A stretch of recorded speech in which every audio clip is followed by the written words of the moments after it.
All right, guys, we're going from one A to another A. We're popping from the animated adventures to the amazing adventures from the 2012 universe in comic book land.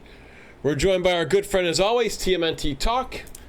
So, dude, a lot of fun ones here. There's going to be a couple characters that we've known in the past. The first, the new kids on the block say banger. This definitely starts with the banger. It reminds me of the Saturday Morning Adventures first issue, where they just throw everybody in here. So, without further ado, we got a lot of issues to cover. Let's get started with Zodiac. Yeah, Zodiac is the two-parter in TMNT Amazing Adventures number 1 and number 2.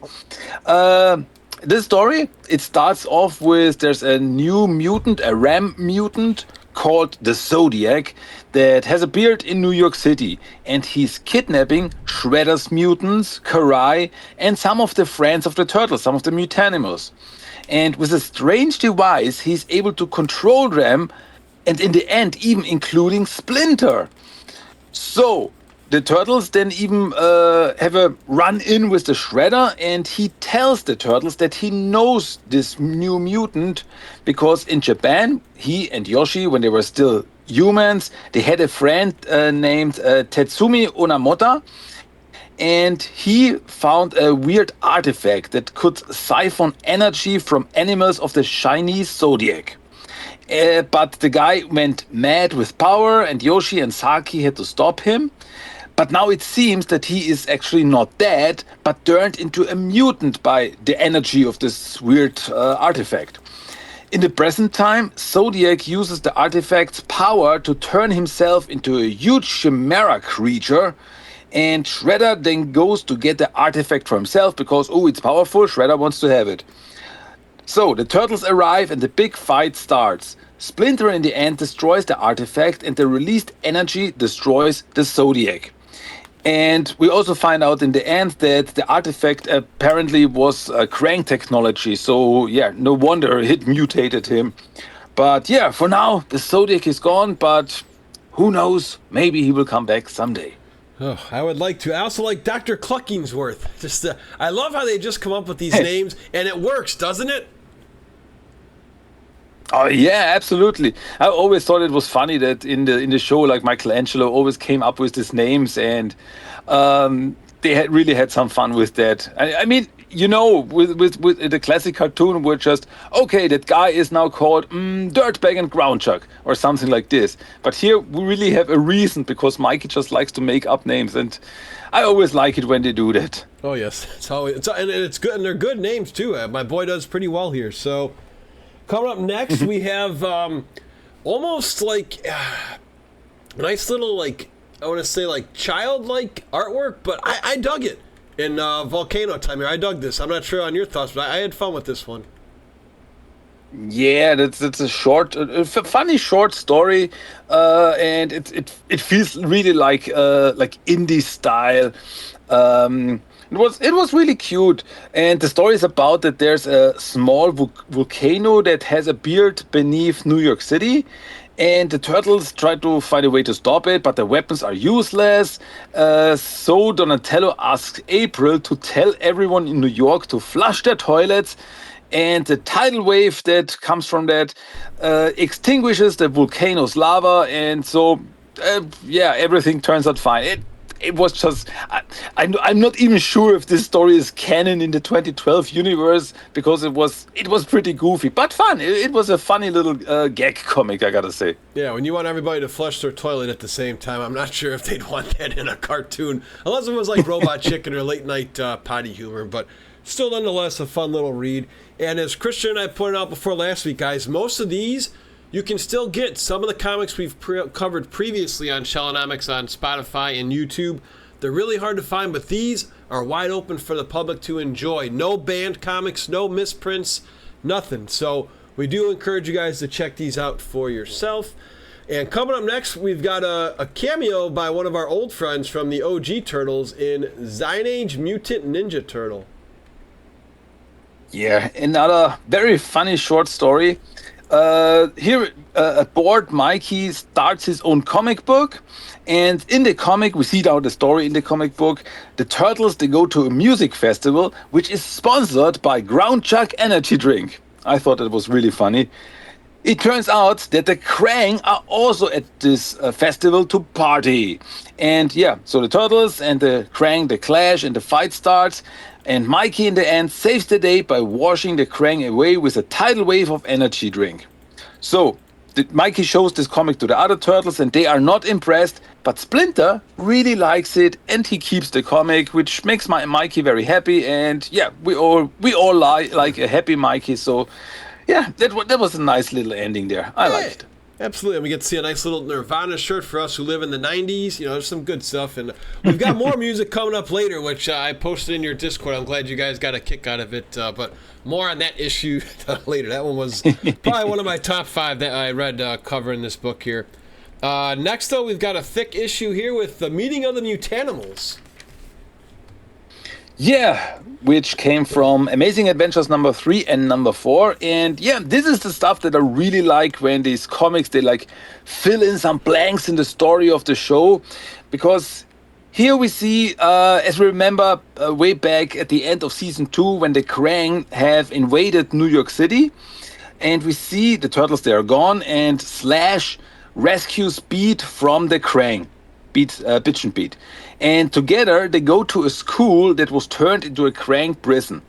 But there, Slash gets captured and thrown into a cell next to other prisoners, namely Leatherhead and Dr. Rockwell. And the captured mutants work together to work out a plan. And Slash then tells Krang Subprime, who is there, that he never tried the best food, which is pizza. So the Krang, they are intrigued and they get some pizza. And Slash loudly says that the bread crust will go to waste, so the crust of the pizza, since it's stale. And the mention of bread activates Pitch and Beat, because just say the word bread and Pitch and Beat goes after you. He goes wild, destroys the control panel, which now frees the other mutants. And together they beat up the Krang and escape. So that's how they met and how they became the mighty Mutanimals. And yeah, that was really cool. Yeah, this was a fun one. And what was cool too is I wanted to point out somebody must have paid attention to, again, I think we both can agree the 2012 show had a lot of love for the television show we grew up with in 1987. I just want to talk about the cool little Splinter like story he gives here. You know, he always had like almost parables and stories in the 87 show. And I like how he talks about like your thumb and your finger. Do you remember that part when he was talking to Raphael? I remember his little flashbacks that Slash had when he still was Spike. And yeah, it was also very nice that he remembers Splinter saying, but I'm not totally sure which one you mean right now. Oh, so there was like a little talk Splinter had, and it was like, do you want to be a thumb or a finger? He was talking to Raphael with like his anger issues. And it's just like, you know, how you want to be. You can be united with 4 of your fingers, or you can be the thumb. Just little stories like that I always thought were really cool. Yeah. Talking that's like that. So. That's totally Splinter. Yeah. Yeah, just good stuff like that. I learned from Splinter. You know, I learned a lot growing up from him. So it was nice and refreshing to get a stroll down memory lane. Coming up next, we've got Freaks and Frogs, and most OG fans like frogs. I wonder if they're going to have some punky kind of frogs coming up.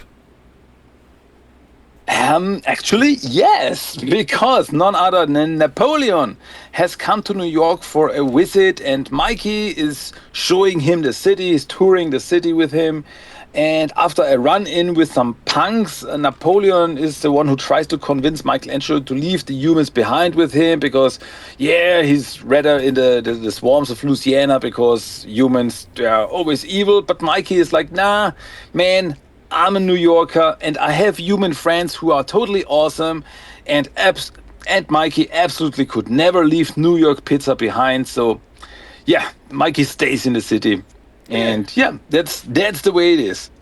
And there's some words of advice from Mikey too here in regards about some people are lame and some people are non-lame. It's just a good way to view life, you know. It's not that they're bad people, just they don't have your vibe. So I always like that little note there, just like, hey, you be you and you'll find your tribe. So Coming up next, we've got Donnie finds a relic. Here, another nice little story. Here at the junkyard, Donatello finds a cassette tape, but he has no machine to play it. So April gets him a boombox from a pawn shop, and she runs into some foot soldiers there, which she beats up, no problemo. And in the lair, the team can now listen to the tape, and it's some obscure music from some unknown band, but the team enjoys it, so yeah, just hanging out, listening to music, and yeah, it's as a little music fan myself, I like it when they like show like music. It can bring people together. It's just nice. Yes, absolutely. Now, before we read this next one, I want to ask you a quick question because we're pretty much the same age. Did Mrs. Nesbit come to mind when you were reading this next one with Leonardo's focus? If you remember Mrs. Nesbit from Toy Story with Buzz Lightyear and that special scene? Yeah. I think I know what you mean. Yeah, a little bit. Yeah, okay. I see it. Yeah, I couldn't stop laughing. That's all I thought of. Do you see that? Where he flips out at Woody because he had his little party with that young lady. So that was the vibe I wanted for this one with Tea Time for a Turtle. Yeah. Once again, this story is a callback to an earlier story because here we find out that in secret, Leonardo keeps visiting Chloe, who is the little kid from the Slash episode, and he's having tea time with her because the episode when Slash was mutated and Leonardo ran into the little kid, and yeah, he's still visiting her, which I think is really nice. And the other turtles, meanwhile, get info that Baxter has appeared in the city, and the turtles like go after him, but it actually was a trap as Tiger Claw comes out and attacks them. And so the turtles, they're really in trouble, but Leo doesn't answer his tea phone as he's still having tea time. So later, Leonardo puts Chloe to bed to finally able to help his brothers. And then he really goes to help the other turtles, and he arrives at the battle, but Chloe also appears as she followed Leonardo. So the turtles now have to fight Tiger Claw while keeping Chloe safe. But actually, Chloe helps them as she lures Tiger Claw into a fountain, where the turtles then damage his ice gun, which then freezes him with the water of the fountain. So Tiger Claw is defeated, and the all four turtles take Chloe back to her home and have a little tea party together.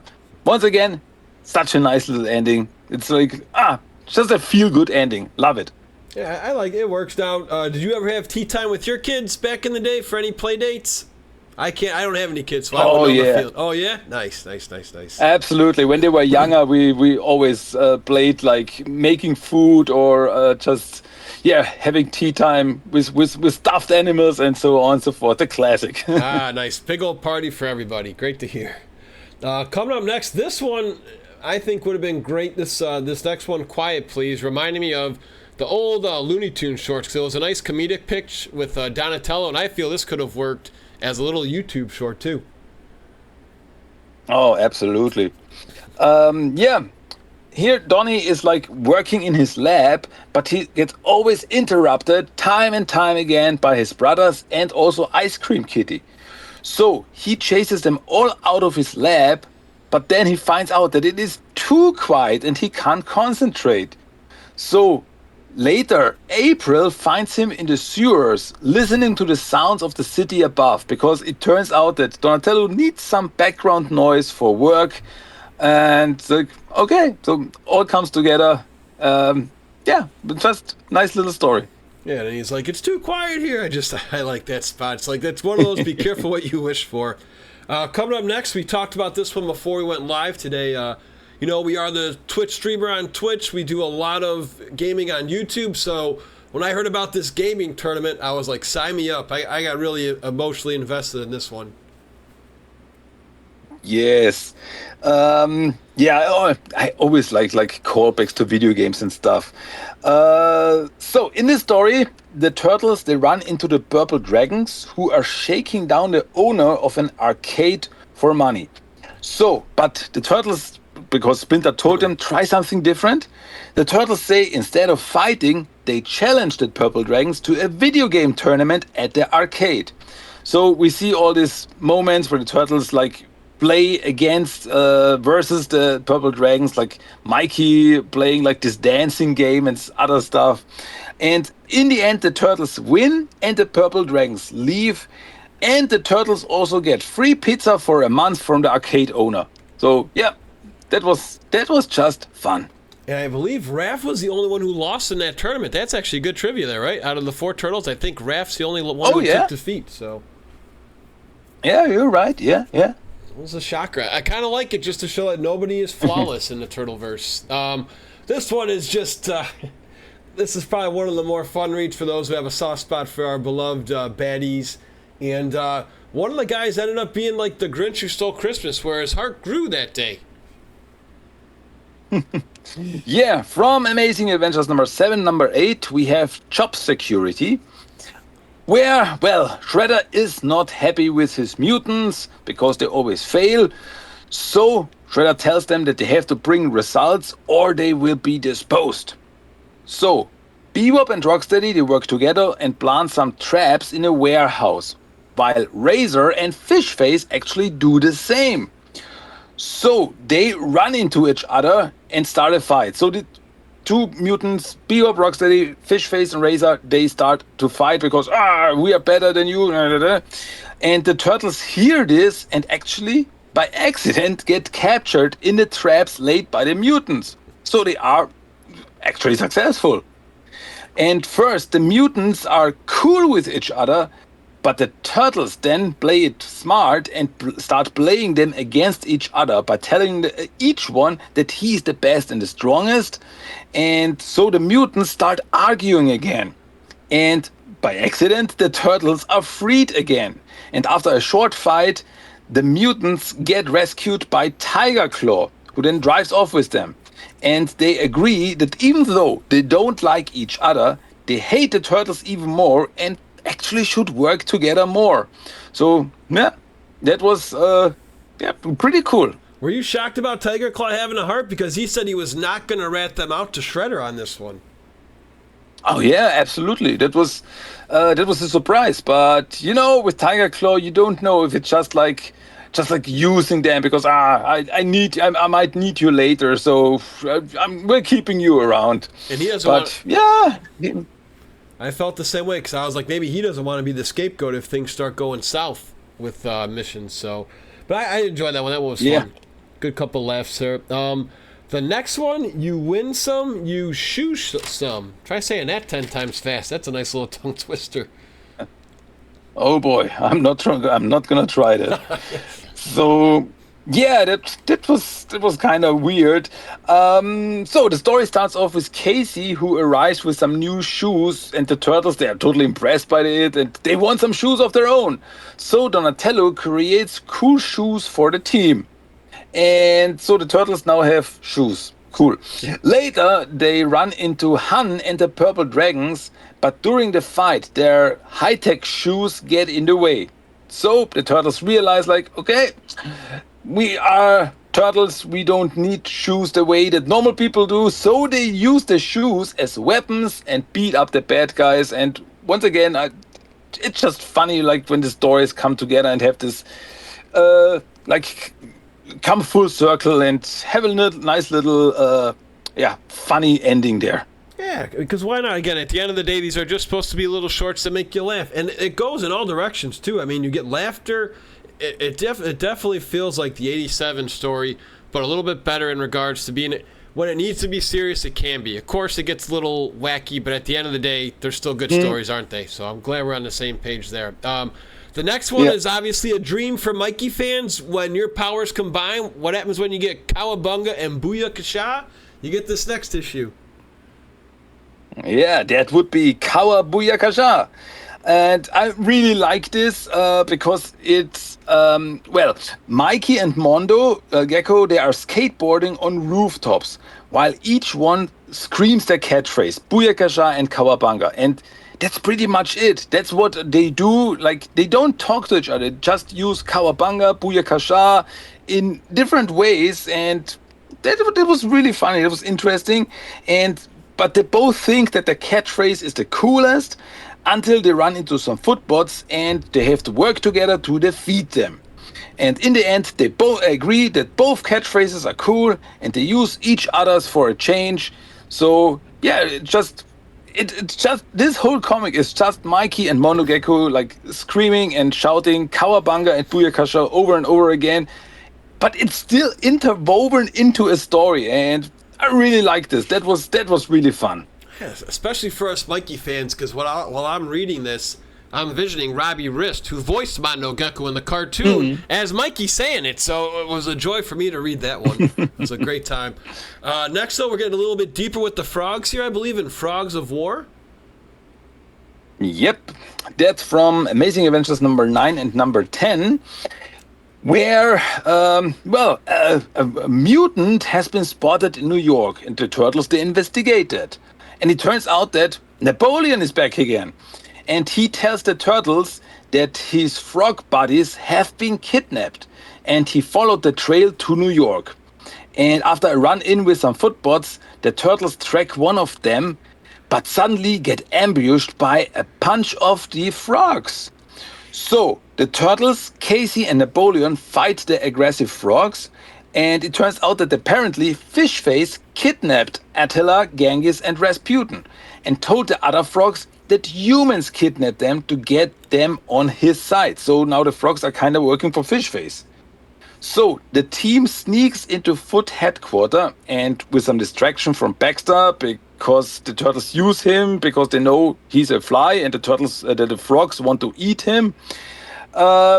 With that, they are able to free the frog leaders, and the frogs find out the truth. All the frogs then return to Louisiana, and thanks to Casey's help, realize that not all humans are evil. So, once again, nice little ending, and I just thought it was funny that the cartoon, the 2012 show, had the punk frogs in one episode, but we have 2 stories in the comics with at least Napoleon. So that was cool. Yeah, it's always nice seeing old friends, and it was cool seeing the frogs in that game we've both played recently, Splintered Fate, too, with their DLC last year. So everybody loves a good frog every now and then. I believe next we've got Mini Metalhead, which was a nice little laugh at the end. They do, and the thing is, if you're giving me comedy and you make me laugh, I enjoy it because it doesn't feel forced. It's well pitched comedy spots here. Yeah, and don't we all want a little mini metalhead in our lives? I know I do. Yes. So, in the story, it starts off with April, who loses her Tesson, like the fan, the battle fan that she uses, in a fissure. It falls down and the turtles can't reach it. To get it back, Donnie activates his latest invention, Mini Metalhead, which is like this little tiny action figure metalhead. And so Mini Metalhead tries to get the Tesson back, and while doing so, he runs into a spy cockroach by Donatello that's running around and some Scribblenauts. But in the end, he's able to get the Tesson back.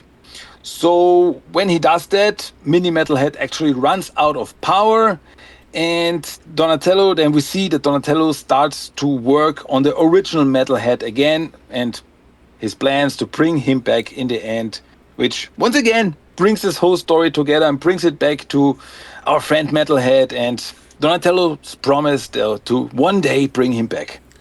I sure hope so. He would be a cool action figure. Not a Funko Pop either, just a nice little mini Metalhead, like either the company like the Droid, I think they're called, something like that. They have little itty bitty Kingdom Hearts figures, or a Kid Robot, something like that would be a great call for a mini Metalhead. Now, I apologize in advance, but I know there's a special comic. Were we going to cover it here, or were we going to go a little bit deeper? I talked earlier with you, and I lost count. I think you said around 14 issues, right? Yeah, I would say we go through the 14 issues first, and then the special. Okay. I think. Alrighty, so feel free to pop us in the next one with good old Frank Sinatra, Fly Me to the Moon.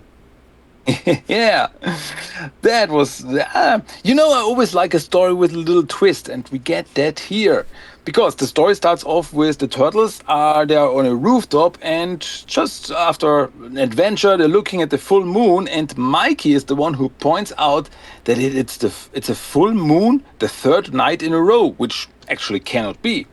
So Donatello then investigates and realizes that something is wrong. It turns out that Donnie was captured by Baxter in a VR simulation for actually some time to get some information out of his head. And Donnie wakes up, knocks out Baxter just as the other turtles arrive. And yeah, so you could say virtual Michelangelo actually saved the day because he was the one who pointed out that something was wrong. Yes, and a good job to Mr. Mikey. And I'm noticing a lot of Baxter Stockman in these comics. Were you cool with it? I thought it was all right. 'Cause we got a lot more Baxter coming too. Yeah, that was also surprising. If you think about it, he's like the main villain in some of these Yeah, stories. And yeah, it's okay to give old Baxter Stockman some spotlight. yeah. Because I guess they just and like you say here too, Shredder's really not silly like he is. He's still very threatening. He just doesn't show up as much, which I like. Because then it makes when his appearances are around a little more threatening and a little more engaging for us to read. So. Yeah. Feel free to coming up next is I believe one almost like the Looney Tunes episode Duck Amuck, but this is called Muck Amuck. Yeah, from Amazing Adventures number 11 and 12. So, once again, Baxter, we just talked about him. He's back and he turned some of his mousers into trash bots to, clean up his laboratory. But in an alley, Muckman actually runs into some of them and he fights them. But these robo trash bots, they fuse with him and he becomes like a Muck Mech. And he flies off, leaving the turtles and his friend Joe Eyeball behind. Muck arrives at the city dump and by absorbing all the garbage there becomes a giant muck monster controlled by the trash bots and in the end by Baxter. So Baxter has him under control. The turtles shoot Joe Eyeball at Muckman and Joe gives a speech about believing in yourself and so on and so forth. And that awakens Muckman and he overcomes the control and he turns into his normal self again. So Trashbots and Baxter are defeated. Muckman is back to his normal self. And once again, the city is safe. Hooray!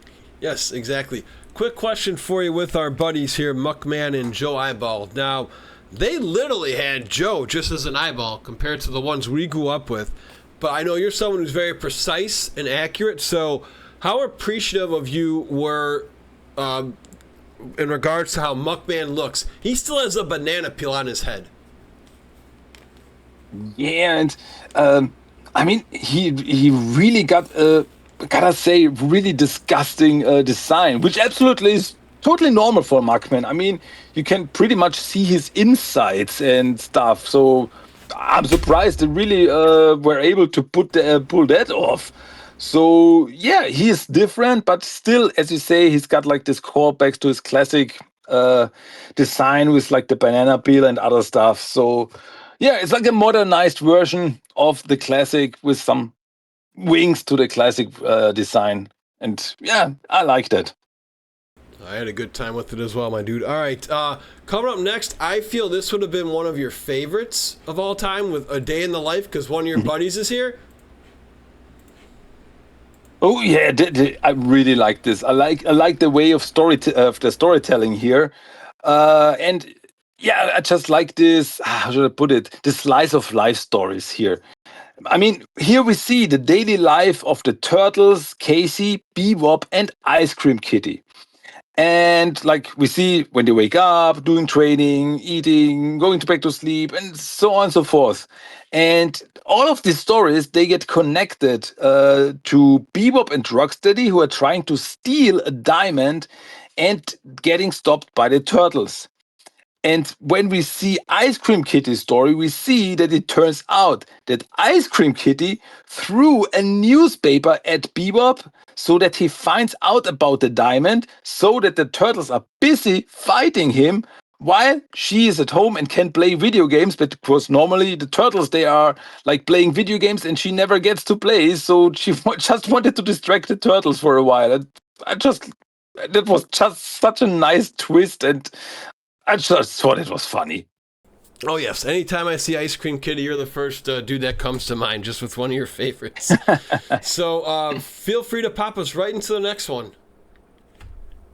That would be the short story Eyewitness Testimony. Once again, a story with a nice little twist, because the turtles, they come home after an adventure and tell Splinter what happened.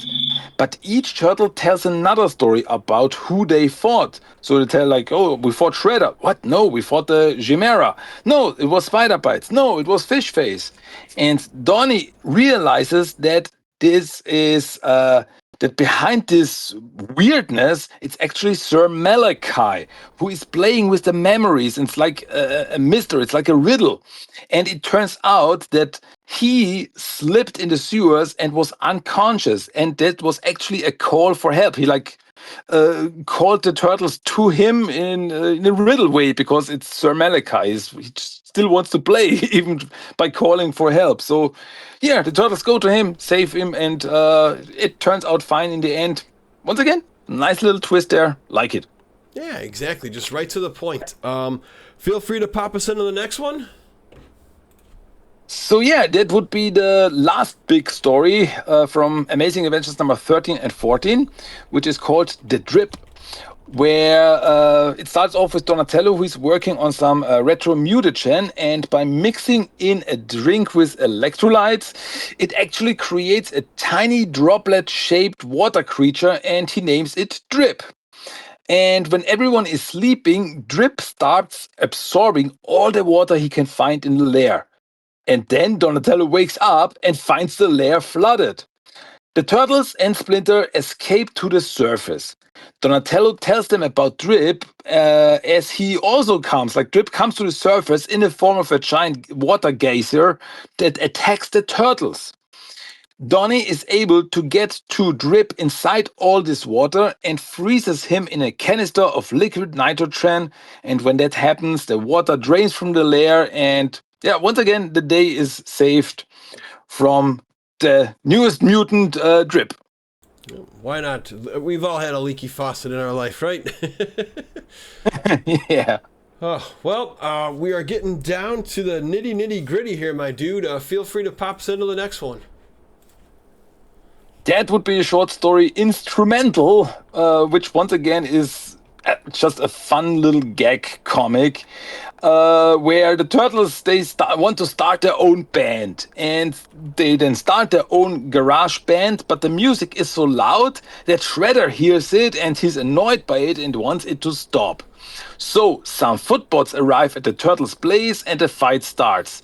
And in the end, the turtles send a demo tape to the Foot headquarters to annoy Shredder, but Razor gets it and he actually likes it, likes the music, and he keeps it. So yeah, that was just fun, and yeah, some nice little callbacks to the Coming Out of the Shells tour and stuff like that.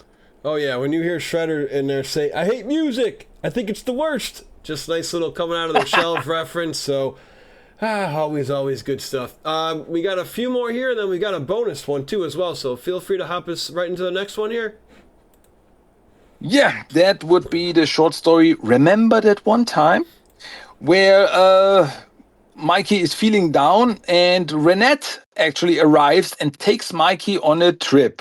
They go back 1 year in time because Mikey wants to see the moment when Leo slipped on a banana peel, and that would cheer him up. But Mikey is also scared because there was a mud monster there. So Mikey and Renette see the moment that Leonardo slips, and Mikey laughs his head off. But by that, he slips and falls into some mud. Past Mikey, also Mikey from the past, sees him and thinks that it's a mud monster, but it's actually Mikey from the future. So it's like a time loop craziness. And well, Renette and Mikey have another laugh. So then Mikey and Renette go back to the present time, and Michelangelo thanks Renette for cheering him up. And so, yeah, nice little moment. And yeah, I always like a good, funny little uh, time travel story. Especially with your lady friend Renette. I know you. She's always got the good vibes too. That's somebody like what she just Yeah. did in this comic. If you're ever having a rough day, she'd probably be the first friend I would call. Yeah, yeah. If we could, like, oh, take me back to another time that I remember, cheer me up. So yeah, Yeah, I just like Renette in every version. I gotta say. exactly. I'm with you on that one. And then finally, for our big book, but we won't be done yet, we have Robot Animals. And what I like about this is it even says at the end, totally awesome end. So they knew they were done with this part of the series, so they got to go on their own terms. And what a loaded issue this is. Yeah, that was a three-part miniseries: Teenage Mutant Ninja Turtles, Amazing Adventures, Robot Animals. Long title there. So that story, it starts with Baxter. Yeah, once again, Baxter. Hey, since you pointed it out, I see Baxter everywhere. So Baxter uses a nano robotization mist to turn Anthrax and Scumbag into robots. Baxter then goes to the Mutanimals next and tells them that he wants to be friends with them. And the turtles who arrive there are not sure about this. And yeah, they're right because Baxter then turns the mutanimals into robots too. And under Baxter's control, they knock down the turtles. But the turtles then are able to escape, and in the lair, Donatello starts working on an antidote to save the mutanimals because it seems like the robotic part is just like an armor that can like melt off. So the turtles, April and Casey, then run into the mutanimals again, and April also gets infected with the nanorobo mist. And but with the antidote, the mutanimals get restored to their normal selves again. But Baxter escapes with April. So the turtles crash into Baxter's lab, but he has more robot mutants. And there are a lot. He has Anthrax, Scumbag, Spider Bites, the Cockroach Terminator, the Parasitic Wasp, Tiger Claw, Razor, Fishface, a Squirrelnoid, Bebop, and Rocksteady. So, Turtles and Mutanimals team up, fight all of Baxter's robots, and Donatello is able to reprogram the nanobots and turn everyone back into their normal selves, including April. Cool, but Baxter then robotizes himself and starts attacking everyone. Donatello then sets off an EMP blast and destroys all the robot nanobots and, well, also turns Baxter back to his normal self. And in the end, the turtles, their friends, and mutanimals party their victory in the lair. And yeah, as I said, we have this big panel where we see all the characters together having a good time, and it's like, yeah, that's like more or less the final story in this series.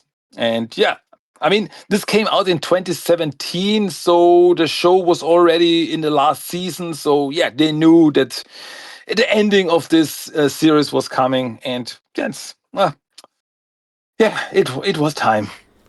It would have been nice to have a couple more. Obviously, just because me and you are diehard Turtle fans, and we both adore the 2012 series as a whole. And I mean, I know it's the whole Ninja Turtle franchise, but I still kind of think it goes in like eras and genres. You know, like 87, 2003, 2012, Rise, etc. So I really did enjoy the 2012 era, but we are not through yet, like Shredder says in the first movie, because thanks to your help, there's actually a bonus issue that we can talk about now with a basketball player, and it is not half court. Yeah. So we now have the Amazing Adventures, the Carmelo Anthony special. And Carmelo Anthony is a real basketball player. And back then in 2016, he like had a cooperation with the Turtles. He was also in the movie Out of the Shadows, and he had a brand with some clothing with some turtle stuff on them. So they're like this. The Turtles and Carmelo Anthony had this connection at the time. So here we have a comic where in the story the turtles go to a basketball game and they see Carmelo Anthony there. Bebop and Rocksteady ambush him and want him to be a new member of the mutant group. And he mutates into an armadillo, which is then called Carmadello. he is controlled by the mind worms that, remember, Shredder used back then when he was controlling Karai. And Carmadello attacks the turtles. But after a while, he's able to come back to his senses and fights alongside the turtles.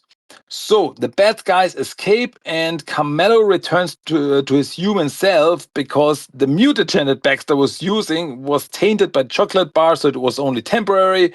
And Carmelo Anthony is back to his normal self, and yeah, the day is saved. And even though it's kind of it feels like an advertisement for the character, but still, I thought it was fun. I thought it was a fun story, and I really liked the design of Carmadello.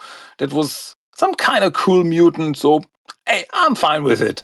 Yeah, and the writing work too. Again, well-timed comedy pitches in there. Great dialogue by our buddies Bebop and Rocksteady once again. And I know some people cringe when celebrities step into our universes of Turtles or WWE, but I felt this one, it worked because he was paying them homage. And he's a fan too. It's not like it was somebody who was just like, hey, I want to be a part of the Turtles. If you guys actually look up Carmelo Anthony, you will find he is a big Turtles fan. So nothing wrong with that at all.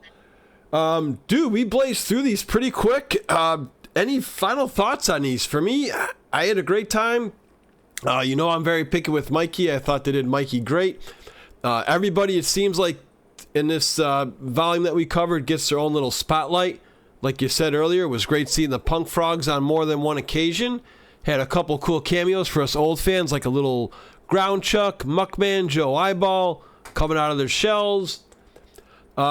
I may have wanted a little bit more battling, but we had plenty of battles, I thought, as well. The first issue that we read in this one, Zodiac, that two-parter was insane for a good fight. I guess I'll ask you, was there anything you felt that was missing in these books? Like, did you want more April character development? Anything that you felt was missing here? Well, I mean, they did very well. As I said, I like it when they come back to characters that like only appeared in one episode and they like make another story with them, or did some callbacks to episodes from the show, or fill in some blanks, like when we saw how the Mutanimals actually met, stuff like that. That was really cool. And yeah, I just really would have liked to see more of that. Just more stories where we see like where some characters come from, or I don't know, some stuff with the Mutanimals, like some side stories or something like that. That would have been fun. Like give some characters some side stories, like I don't know, a Mondo Gecko adventure, short story, a gag comic, whatever it could have been, or the Adventures of Pitch and Beat. That would have been fun. Something like this. But overall, I'm really, as you said, I really like these comics. I had fun with them. They just fit perfectly, in my opinion, into the 2012 universe. So yeah, more from that world, more from that Turtles, and I'm totally fine with that. Just good fun. Yeah. And we will see the 2012 universe again when actually we get to see them earlier because guys, if you check out our Good Friends podcast, I'm pretty sure somebody from the 2012 universe was in either the Battle Nexus or some of those Saturday morning adventures, which I believe you have covered at least one or two of those, right, my friend? Oh yeah, just recently did another episode on my podcast, Teenage Mutant Ninja Turtles: The Talk, where I talked about a big three-parter from the Saturday Morning Adventures, where we also see some very familiar faces from back then and also some new versions of characters that we already know. So that's also some fun. And hey, you might check out the TMNT: The Talk if you're interested on Apple Podcasts, Spotify, wherever, or just go to the website tmttalk.com, where you can find all the good stuff. So yeah, it might be interesting, I guess. Oh, I'm sure, especially if you just can't get enough turtles. Well, dude, I'll throw a little spoiler out there here on Shellonomics. I look forward to chatting with you again twice in 1 week, my friend. Well, technically, I guess it is a new week Sunday, but really looking forward to what we're going to be doing with another podcast. We'll fill you guys in more on that later, but As always, Christian, thank you so much for your time here, and until next week, my dude. Yeah. Until then, Cowabunga.